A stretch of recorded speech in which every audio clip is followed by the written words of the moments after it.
God! So you guys really came through. I humbly hoped to reach a target of £100 to donate to be divided between the different groups that are direct responses to the hostile environment policy. And before I've even started playing any games, we did it!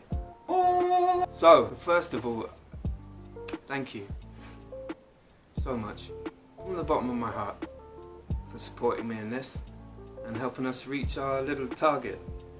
Hopefully, over the actual week when I'm gaming, there'll be some more donations, because the most amazing thing is there's actually a sponsor who will double all of the money that we raise. So effectively, that little £100 that we just raised together, big love, is now £200. Amazing. Now, as I hope you know by now, the hostile environment policy is started way back, like 10 years ago, and has just continued to be one of the least effective ways of dealing with immigration. Restricting people's access to housing, social care, health care, all, you know, kind of things that really will affect someone if you're vulnerable, if you're old, if you're a child, if you're a pregnant mother. And what's more, the policy actually requires landlords, health practitioners, NHS nurses, so on and so forth, to report people who they believe may be an illegal person. Failure to do so can get you fined, fired, or even put in prison. Now that's bonkers, right? If you're a vulnerable person and you come to this country fleeing some atrocity, surely humanity would dictate that we care for that person. I would say it's our moral duty to do such a thing. We have the resources, we have the infrastructure, we have the money, and primarily we've gained those things by, you know, colonising those countries, by destabilizing their political and socio-economic infrastructures, by taking advantage of their resources and work labour and selling them a multitude of weapons, and on and on and on it goes. Nonetheless, it is on the shoulders of organisations, charities, community interest companies and so forth to respond to this, to ensure that the worst things don't happen to the most vulnerable people. The hostile environment policy has also escalated racial tensions, leading to such notable occurrences as, for instance, the EDL painting doors red to mark out asylum seekers. Conflict and hostility, it's not where it's at. Reconciliation, resolution, compassion, kindness, decency, dignity, respect. Words that perhaps are lost on Tory governments primarily made up of extremely wealthy, privileged people who, you know, went to Eton and so forth. Let's not get into it. Basically, I'm proud of us for amassing our £100 that's going to be turned into £200, that's going to go straight and directly to organisations and groups that are doing the work that our governments should be doing. The hostile environment policy ignores their situation. It ignores the circumstance of thousands, if not tens of thousands, if not hundreds of thousands of people, and actually criminalises them for being in a situation beyond their control. For me, it only goes to show the regard that certain people have for human life. And when profit and power supersede human rights and basic dignity and respect for your fellow human, then, well, I guess we end up in the world that we live in today. Nonetheless, people continue to inspire me and bring hope to my poor aching heart. For example, the groups that we are fundraising for with this. Gaming Against the Hostile Environment, co-founded by Faye and Zoe. Faye, who works specifically with asylum seekers and as an advocate for human rights in general, and Zoe, who I don't know that well to be honest, but I understand works in the gaming industry. The two of them together are an unstoppable duo, a force to be reckoned with, and I'm proud that we are supporting them in this. And in turn, all together, we are supporting the organisations that seek to create a better quality of life for people who find themselves in the worst situations. I'm just going to read you out the blurb of the groups that we're supporting so you get a gist of what we're doing here. Okay? First up, we've got Intercultural Youth Scotland. It's a grassroots youth-led charity based in Edinburgh. It says they are leading in youth anti-racist activism and anti-racist education in Scotland and deliver crucial, effective and culturally appropriate youth provision for 13 to 24-year-olds, making an impact on fairness in employment, positive destinations through the vehicle of performing arts and events. In Glasgow, we've got Maslow's Community Shop. Now, Maslow's is a second-hand goods shop, volunteer-run with profits going back into the community. They provide free clothing and household goods to asylum seekers and people in the local community who are experiencing hardship. So in general, a good bunch. In Manchester, we've got the Refugee Support Network. This is a grassroots organisation directly managed by refugee communities in Manchester. For over 24 years, they have been providing practical support to those fleeing persecution, conflict, and various forms of injustice and abuse. Lastly, over in northern France, we've got the Refugee Women's Centre. Now, this provides holistic support for migrant women and families living in informal outdoor settlements in Calais and Dunkirk. And by informal outdoor settlements, we mean tents. But they also provide support to those families in accommodation centres in the surrounding areas. Now, what we're going to do together, I'm going to be playing games, and you're welcome to come and hang out with me whilst I do so.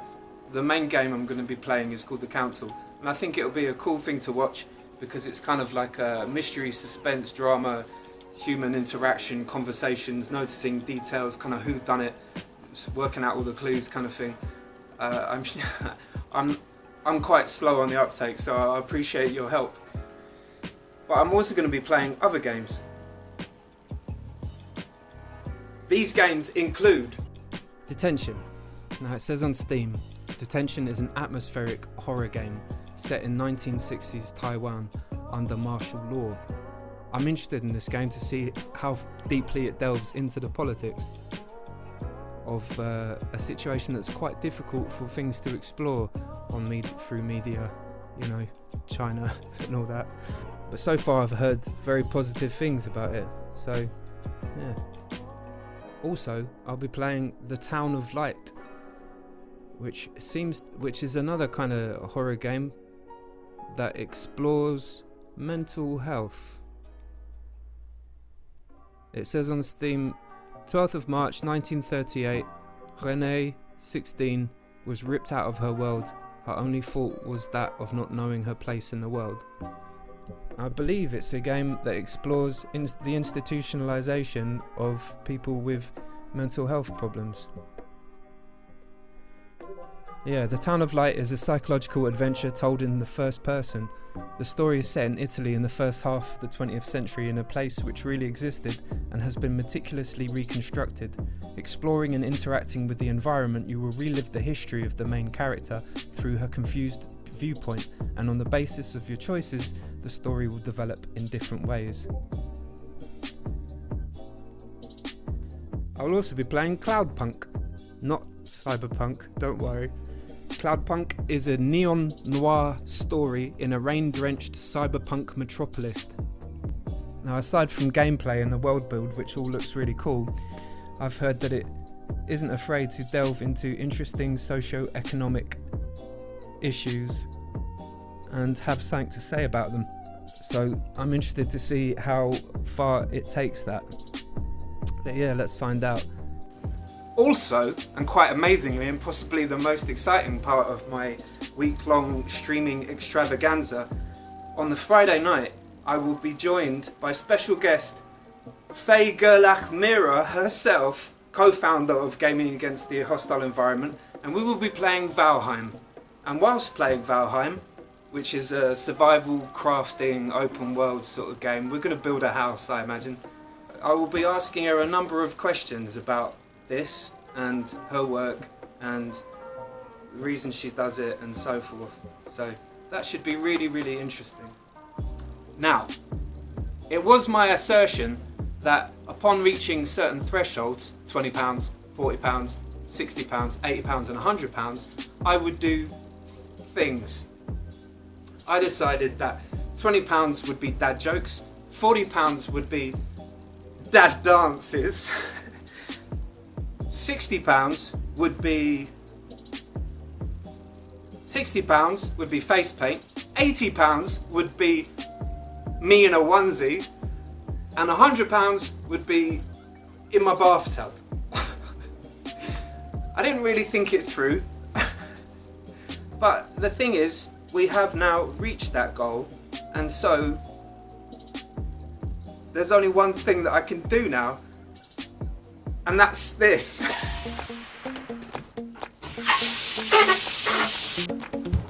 Yeah, look, I admit the face paint could be better, right? Oh Lord. Knock knock. I've done up. Ah, got him!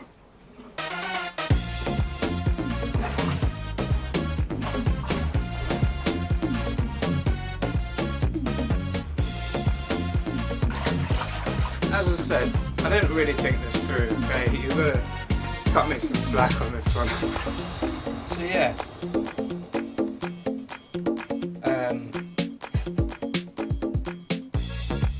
Who's the most popular guy at the hospital? The ultrasound guy. And who do they get in when he can't come to work? The hip replacement officer. Why did it take Buddha so long to vacuum the sofa? Because he had no attachments.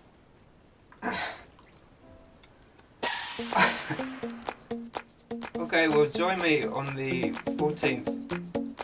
Links in description. Is it the 14th? I hope it's the 14th. I think it's the 14th. The dates will be in the description. I think it's the 14th. On the YouTube, again, link in the description. On the YouTube, I'll be there streaming, gaming, and you can chat with me in the chat, and you know, we can hang out, and it'll be a nice way to spend some evenings. And definitely make sure you join me on the Friday night when I'll be chatting with Fee about all kinds of serious things, whilst collecting berries and building a nice house. Until then, friends, thank you again, and I'll try and set some new targets for new goals and such. Love you all very much, and see you soon. Bye! This